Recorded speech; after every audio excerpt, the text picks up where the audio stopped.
যেন এইরকম মুসলিমদেরকে হেদায়েত দান করেন।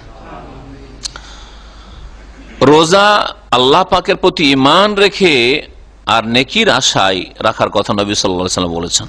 যদি এইরকম আল্লাহ সন্তুষ্টির জন্য আল্লাহ পাক ফরজ করেছেন আর এটা মাথার বোঝা নয়। আজকাল অনেক মানুষই রোজা রাখে মুসলিম সমাজে, কিন্তু রোজাকে মাথার বোঝা মনে করে।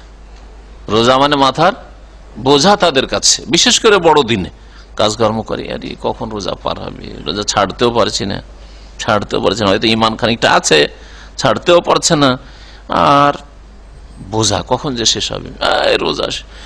আর এটা খুব লক্ষ্য করা যায়, যদি দেখা যায় যে চাঁদের অপেক্ষা করলো 29 রমজানে, চাঁদের অপেক্ষা করলো চাঁদ উঠলো না, খবর পাওয়া গেল না, তখন সুবহানাল্লাহ, এখানকার পরিবেশে অনেক লোকে দেখেছি মনটা ভালো না, আর একটা রোজা রাখতে হবে, সুবহানাল্লাহ, আর একটা আল্লাহ চান্স দিয়েছেন, আর একটা রোজা রাখতে হবে, হলো না খবর, এই দিক থেকে খবর, ওই দিক থেকে খবর। আরে খবর এত জানার প্রয়োজনটা কি আপনার?